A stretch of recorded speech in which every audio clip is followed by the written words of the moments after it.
Hello, welcome to RIT SportsZone. I'm John DiTullio. And I'm Melissa Bromley. For over 4 decades, the men's and women's hockey teams have called the Frank Ritter Memorial Ice Arena their home. On March 1st, both teams played their final games at the cramped but beloved 2,100-seat venue. And while it was an emotional farewell, we discovered the Ritter won't soon be forgotten.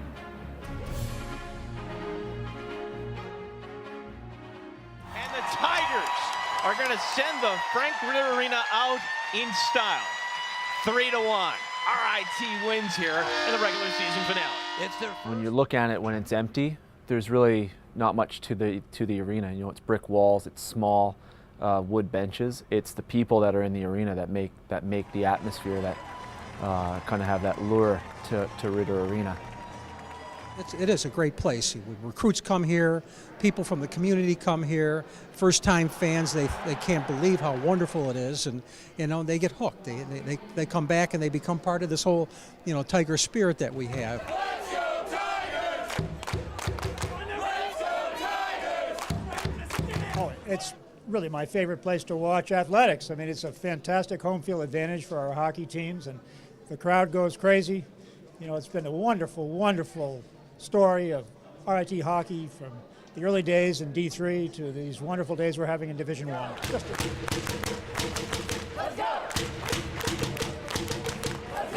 It's electric when we step on the ice for games, and it's a special feeling. No other rinks compare to the Ritter. When we're on away trips, we can't wait to get back home and have our home fans here and just playing in the Ritter.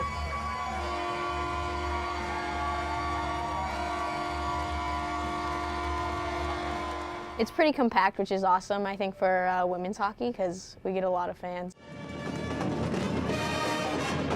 It's just, you know, we always have a pep band, and so I think a lot of the thing is the atmosphere, though. It's just so great.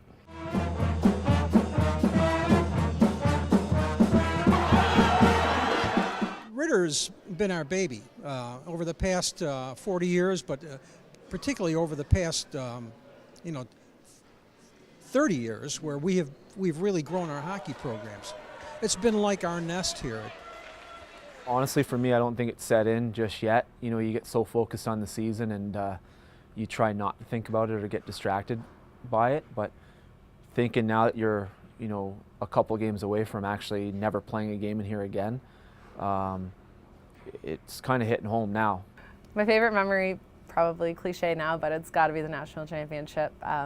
Both years, actually. Even though we did lose the first year, it was a big learning experience for our team, so we were able to take what we learned through the loss and put that into next season and win it the one year. The crowd when we went off to the Frozen Four that was in the rink to send us off that was a different, you're not playing the game, but just a different experience to see that many people out in the crowd and sending us off, I thought was also special. But there's just a lot of games, some of them are heartbreaking games, but you lose at the end, and obviously I remember the wins that you win a little bit better. I'd like to think so, but yeah, so many great memories, and I think the fans were every bit a part of it. I guess it's a little bit different for me because this will definitely, like, it's kind of going to be my last game for sure at Ritter, and it's going to be one of my last college games.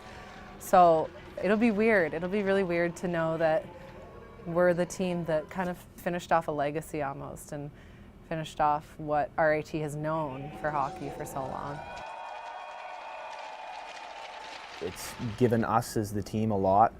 It's given me personally a lot, and you know, all I can hope is that we send it out, or send Ritter out, and with a bang, and make sure that you know, we show it the respect that it deserves. We get to move into something, you know, that's going to be amazing, but, you know, we're also moving on from something that has brought a lot to, I think, every player on this team and anyone that's gone through this rink. We don't say goodbye to Ritter, we say farewell. Farewell, old friend. I'm going to miss the intimacy of the building, the small building, the loud building. My hope is, though, when we go into the Policini Center, we're going to take that loudness and that smallness, which makes it difficult on the other teams, over there with us. But that's what it's going to be. I think it's going to be the smallness and the intimacy of the old barn. If we can recreate some of what we have, the magic, I guess, of Ritter, in the new facility, then it's a home run. But we're going to miss Ritter, but we're also looking forward to going into a new facility. RIT hockey won't be Ritter's primary tenant anymore, but the building will remain open right here on campus. The Tiger hockey programs will move into the 4,200-seat Gene Policini Center next fall.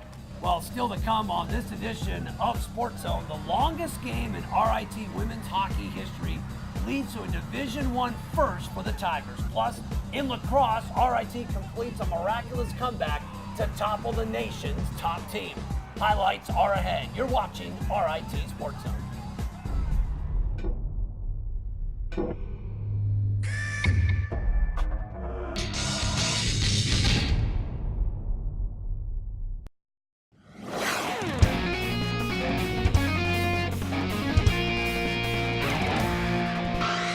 Welcome back to SportsZone. After earning a sweep of their first-round playoff series with Penn State, the RIT women's hockey team moved to the CHA semifinals to face nationally ranked Robert Morris. RIT 1-3 against the Colonials this season after a scoreless first. Melissa Bromley got the Tigers on the board in the second with her third goal in her last 4 games. It was 1-0 RIT. Later in the period, RIT added another as Carly Perro scores to put the Tigers up 2-zip. It was 2-1 in the third when RIT put it away. Courtney Kunachika nets her 10th goal of the year. RIT would add another as they cruised to a 4-1 victory over 10th-ranked Robert Morris. It's a big step for us, and actually it was one of our goals, kind of the final goal of the kind of our game plan was, you know, we were here last year in this very game, and you know, lost in overtime, and it's a tough defeat, and we thought, you know, like we're ready to make the next step, so let's go out and have some fun, win the game, and be ready to play for a championship, and that was the goal from the start of the season, and you know, now we have a shot. RIT advanced to the CHA championship game against defending conference champion and 8th-ranked Mercyhurst. What an outing for junior goaltender Allie Binnington. In the first period, she stopped all 13 shots she faced as the Tigers and Lakers remained scoreless. Second period action, final minute of play. Tigers on the power play. Aaron Zach through 2 defenders, somehow gets it to go. RIT took a 1-0 lead. The Tigers and Lakers remained tied through regulation, so we go to overtime. In the extra session, Allie Binnington was the star of the day. She stopped 62 of the Lakers' 63 shots. We go to double overtime with just over 6 minutes remaining. Lindsay Griggs' shot gets through for the game winner. RIT stuns Mercyhurst 2-1 to win the CHA championship. With more from Erie, Pennsylvania, here's SportsZone's Taylor Beatty. In just their second season at the Division I level, the RIT Tigers women's hockey team made a major statement in capturing their first CHA championship. The Tigers knocked off 11-time champion Mercyhurst behind Allie Binnington's 62-save performance.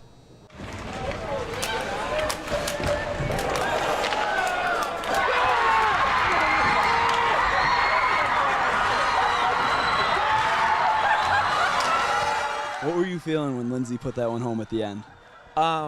It was shot. Like, we were sitting there, we had a great angle on the shot, and you actually like saw it go in and out, and we're like, me and Matt Woodard look at each other and we're like, are you kidding? Did that just go in?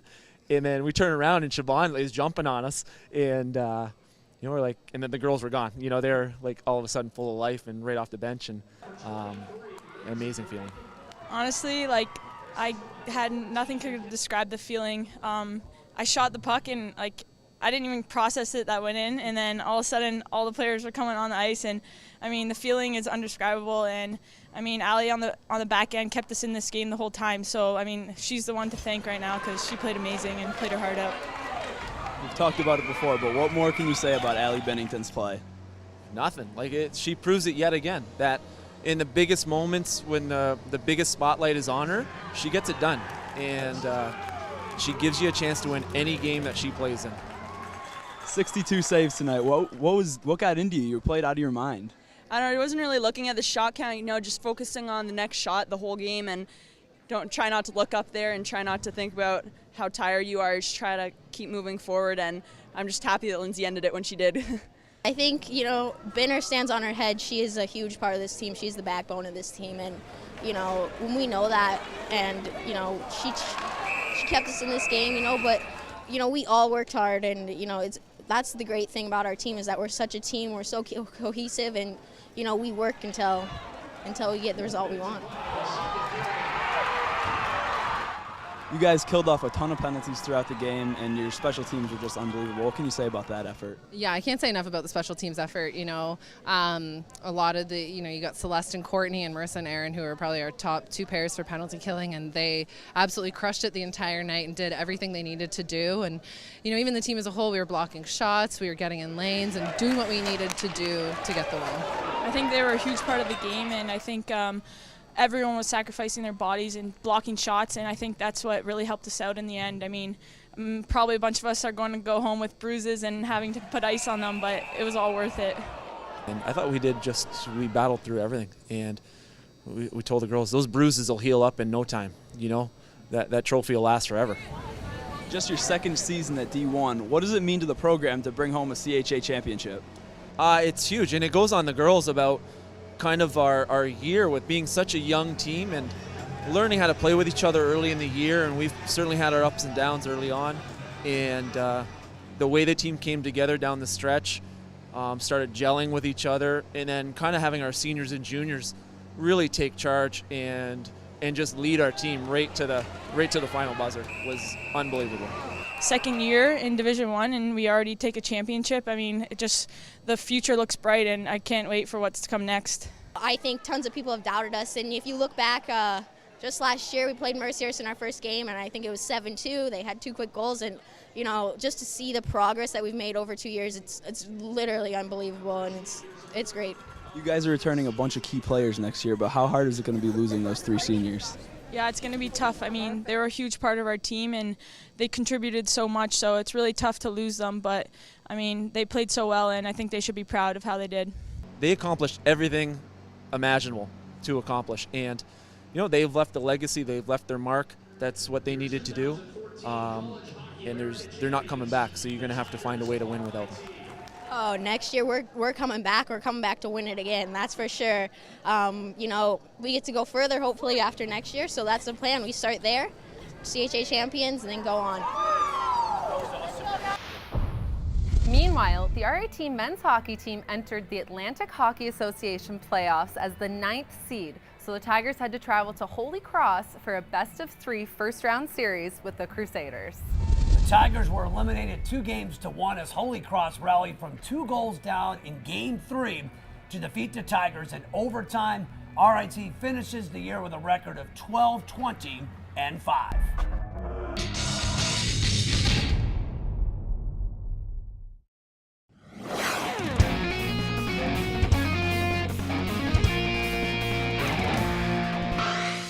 Welcome back to SportsZone. Last spring, the RIT men's lacrosse team reached the Division III National Championship game for the first time in school history, but a disappointing 16-14 loss to Stevenson sent the Tigers home without the top prize. Well, what better way to begin the 2014 season than with a rematch of last year's title game?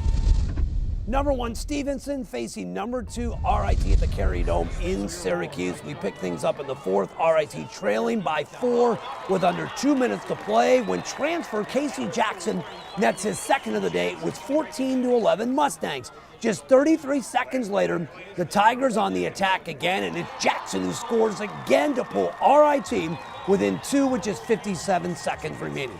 RIT kept coming at Stevenson under 30 seconds ago. Alistair Warren scores his first of the year to bring RIT back within 1. Final seconds of regulation, RIT on the man up, and Casey Jackson scores his 4th goal today as time expires to tie things up at 14 and send us to overtime. In OT, RIT with the man advantage again. Taylor Wisman with the open look, and he buries it as RIT rallies from 6 goals down in the 4th to knock off number 1 Stevenson 15-14. With more on RIT's thrilling comeback victory, here's SportsZone's Emily Clark. RIT scored 4 goals in the final minute and 30 seconds of the game to tie at 14. And Taylor Wisman scored the game-winning goal to give RIT an unlikely win over number 1 ranked Stevenson.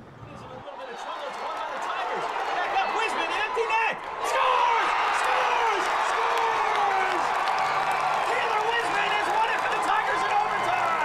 So down 4 goals with about 1:30 left. What was going through your head? It's a lot of goals to make up in this short period of time, and you never quit. We never give up. But at that point, it's tough to think we're going to come back and win that game. But I'm proud of the guys. Being down 4 goals with, I think they said, 1:37 left. Like we thought we could do it, but we didn't know it could actually happen. And yeah, 4 goals in 1:37 is ridiculous, and no one expected that to happen.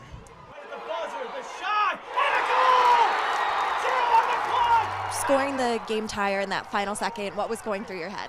I knew the time was running down. I didn't expect it to be like 0.2 seconds or whatever it was, but I just had the time in the room, and I knew the clock was running down, so I had to let it go. So it was pretty nice to see that ball go in. Now, Stevenson definitely kept you guys on your toes for quite a while there. Do you think it was nerves, or can you attribute that to something different? You know, beginning of the season, guys are getting into it, and I think we were holding our sticks tight. We practiced for so long that, we were just antsy to get into a game. But once the second half started, guys started to settle down, actually play their game, and the veterans and stuff started to actually come through, and it was a good effort by those guys. Maybe it was nerves, maybe it wasn't. A lot of it's credited to them. Their defense is a high pressure defense. They're very good. I mean, very athletic, very rangy. They bat down passes very well. So I don't really know. Hopefully we can sort it all out and play a little bit cleaner next week. We definitely seem to have nerves in the first half. We don't know why, because we've played them before. We've been in a big stadium, so we don't know what the real reason was. We have to work on that. But then, yeah, second half we somehow got over that and just kept going. I don't know. I thought we prepared all week for them. We had a lot of good practices. We got to practice in here a couple nights ago, get used to the environment. So I'm not quite sure what it was. We couldn't really get going at the beginning, but they're a really good team. They won the championship last year. They came in ranked #1. There's no question that they're a very good team. They pressure us a lot, but all credit to them. They played a really good game. We just were able to come out with the win in the end. How does it feel to be the new #1 team in the country? I mean, it just means we have to work hard because everybody's going to be aiming for us. So it's a nice title, but that's all it is. It's just a title. So how does this gauge where you guys are hopefully going to head for the rest of the season? I mean, we're going to celebrate tonight, but we're not looking past thinking, high on our horse or anything like that. We know that there's good teams out there, and we just got to come every night and beat them, and we're not going to overlook anyone. We're a hard-working team, blue-collar team, so we're going to take it in stride and play those teams. I don't know if there's a gauge there. I mean, we're comfortable in our ability. We know we've got a good group.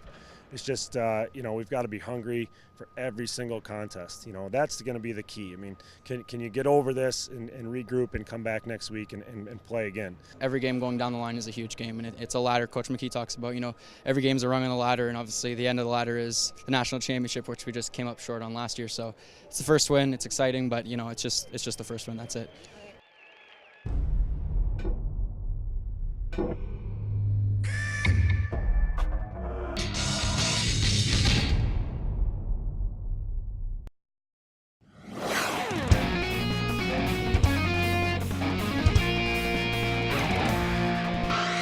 Welcome back to Sports Zone. Ashlyn Palmatesso played sparingly her freshman season, averaging just under 5 points a game. But what a difference a year can make. Palmatesso played in all 26 games this season, finishing 2nd on the team in scoring and 4th in the Liberty League. SportsZone's Taylor Beatty caught up with this rising hoop star.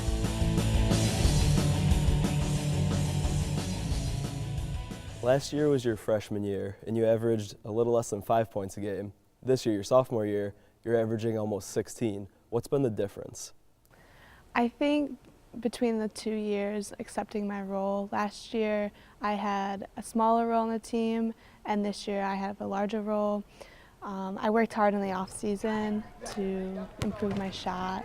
I was in the gym every single day for at least 2 hours. And then last season coming in, I was more focused on, transitioning from high school to college. So I didn't really spend as much time in the gym.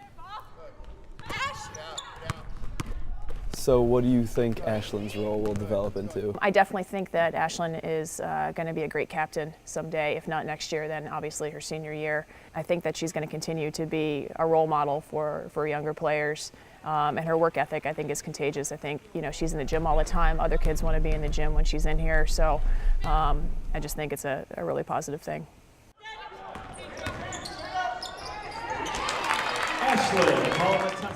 Did you expect to be this successful this early in your college career? I knew at the end of my high school year I didn't peak. I kind of leveled out from my freshman year to my senior year of high school. So I knew there was more to come, and it was just, how hard I wanted to push myself. And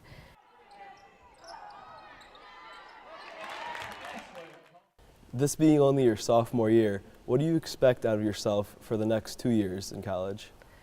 as an individual, I would like to accomplish a 1,000-point goal. I did that in high school, so it would be awesome if I could do it in college. I actually want to set some records for defensive principles. Everyone knows I can score, but most importantly, it's kind of making your flaws and making them stand out.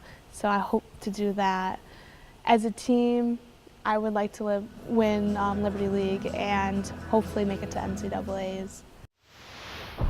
Well, don't forget that staying connected to SportsZone is now easier than ever at RITSC.com or by downloading the SportsZone app for your Apple or Android device. Well, that does it for this edition of RIT SportsZone. So until next time, thanks for joining us in the zone.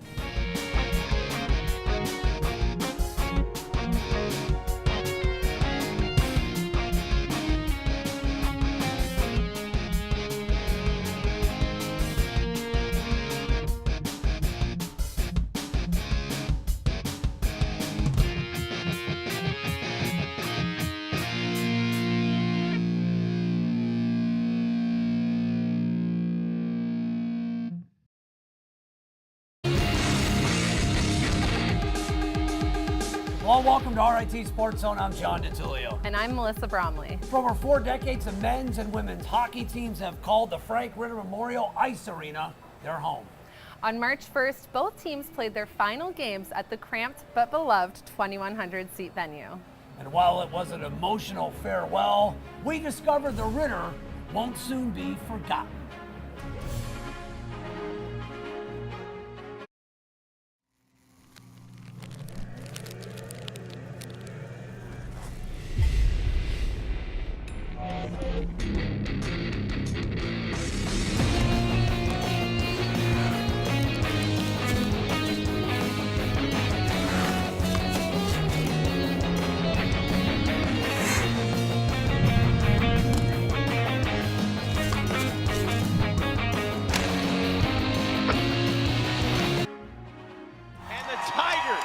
Are going to send the Frank Ritter Arena out in style.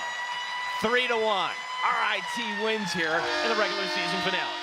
When you look at it when it's empty, there's really not much to the arena. You know, it's brick walls, it's small wood benches. It's the people that are in the arena that make the atmosphere, that kind of have that lure to Ritter Arena. It is a great place. Recruits come here, people from the community come here, first-time fans, they can't believe how wonderful it is, and they get hooked. They come back and they become part of this whole Tiger spirit that we have.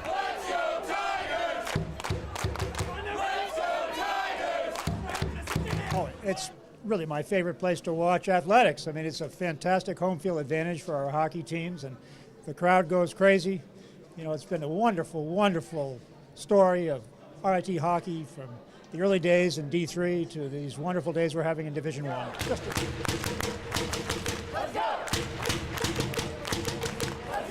It's electric when we step on the ice for games, and it's a special feeling. No other rinks compare to the Ritter. When we're on away trips, we can't wait to get back home and have our home fans here and just playing in the Ritter.